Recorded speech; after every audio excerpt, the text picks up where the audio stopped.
The wrong client will cost you more than no client. I have watched smart, capable marketers and fractional CMOs burn out and lose money and start to wonder if the fractional CMO path was a mistake because they said yes to the wrong clients. And I have done it myself time and time again. So today I'm going to walk you through the 6 red flags that I screen for before I will work with clients ever. Okay, before I jump into the red flags, I want to make sure you understand one thing. You cannot out-strategize a bad fit client. And there's nothing you can do to make fractional work inside of a client that is not the right fit. It doesn't matter how great your frameworks are, your packages are, your process. It doesn't matter how experienced you are. If the person on the other side of the contract is the problem, you can't fix it. So the skill that you need to develop is to learn when to say no, because like I mentioned, the wrong client can cost you so much time and energy that you could be directing towards other clients and other things in your life. So let's jump into the 6 big red flags in no particular order. Number 1, if they say something to the effect of every marketing person we've worked with has been terrible, that is absolutely red flag number 1. If you hear them say something like that, like, oh, all of our past marketing people weren't great, then immediately for me, that gets my ears perked, because if every single person they have worked with was bad, the common denominator is them. Because typically what's going on underneath is one of a few things. Number 1, they don't know what good marketing looks like, so they can't recognize it or value it when they have it.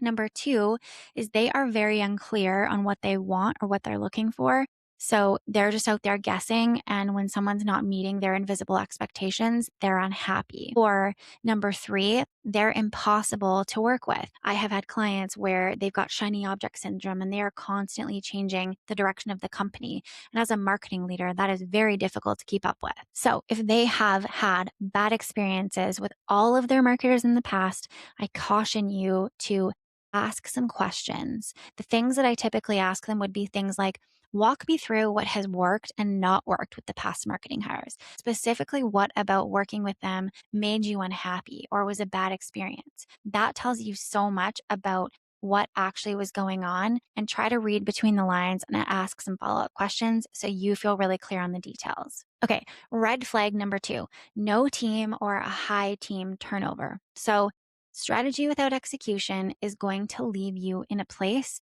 where you either have no choice but to execute on the strategy you've put together or watch it fail, because a strategy on paper is never going to move any needles. And we know that, right? So you can build the best, most comprehensive, amazing marketing plan, marketing strategy. But if there's nobody to execute on it, or if there's been constant turnover or there is constant turnover on the team, it's not going to work. So I always ask a lot of questions about how long someone has had these people on their team, or if they don't have a team, what's their plan? What's their budget? Why do they not have a team? Do they have the funds, the budget to actually grow their team and bring on the resources that we need to bring the marketing strategy to life? Okay, red flag number 3, offers changing every other month. We do not want to work with clients who have shiny object syndrome. If every time you're getting on a call with a client, things are changing in their business, or if you're on a discovery call and it sounds like their offer suite is all over the place, or they don't even know what they're selling, or we just launched this, I try to get a lot of history so I can understand, is this a new thing? Has this been running for a while and we're just looking to amplify it?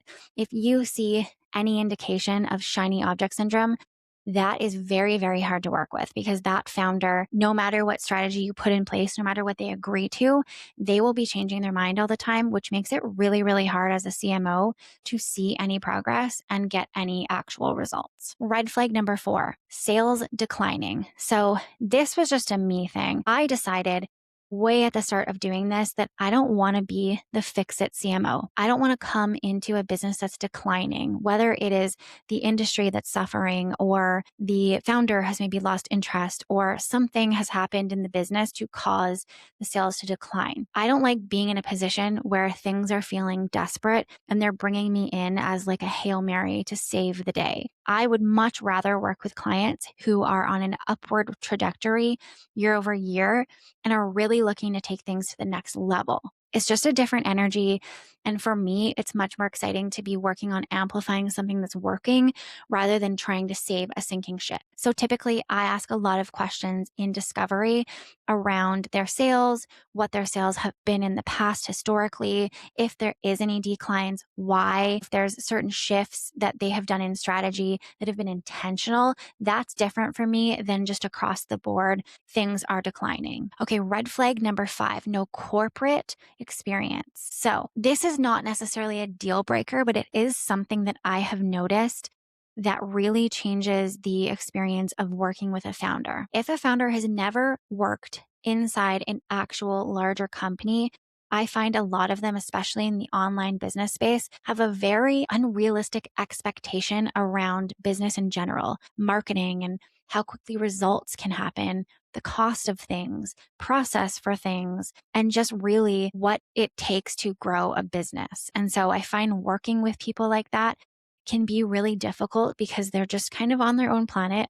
And having had a corporate background, there's a lot of knowledge and sort of shared experiences that I can bring to the table with clients that have that too, that just makes the working relationship so much easier. Now, again, this isn't a deal breaker, but I just find it's a lot harder when they have never had any real corporate experience. Okay, last red flag is unrealistic goals. This is a huge one for me. So I'm always asking about their goals. What do they want to achieve this year, next year, and 5 years in their business so that I can understand how realistic or ambitious they are or unrealistic. Sometimes you will hear things like, okay, we want to quadruple this year. And you look at their budget or who they have on their team, and you're like, okay, on what planet is this possible? And that is such a big red flag because if they are that unrealistic about their goals, they're probably going to be unrealistic about everything else. Their budget, expectations from you, expectations from marketing as a whole, time it takes to actually get results. And you and I both know that marketing takes time and sometimes iteration, and often a lot of time and energy goes into marketing before you actually hit the results that you want to. So I want to make sure that we, myself and the client, are going into the engagement with eyes wide open. We're both on the same page about what it's going to take to actually reach their goals. Okay, big takeaway I want you to leave with. We're not looking for perfect clients, but there are some red flags or things that we want to be watching for when we are doing our discovery process to make sure that we are picking the best clients for us. Because when we work with the wrong clients, we can't get the results that we want for them because we are actually not set up for success from day one. And if you're like me and you're starting out in this role with a little bit of imposter syndrome, trust me, it does not help when things don't go well with clients because you might start to question, is this me?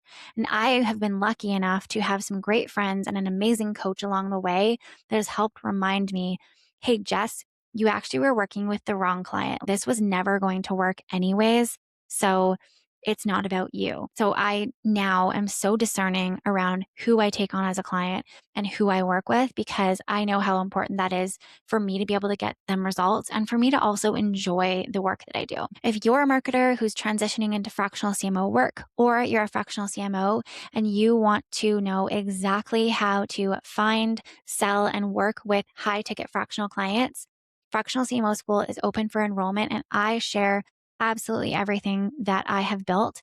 It is the program I wish I had when I was starting because it would have saved me years and years of mistakes and pain doing it the hard way. So all the details are below. My DMs are always open if you have questions. And if there's a red flag you think I missed, drop it below in the comments. I would love to hear. And I will see you next time on CMO School.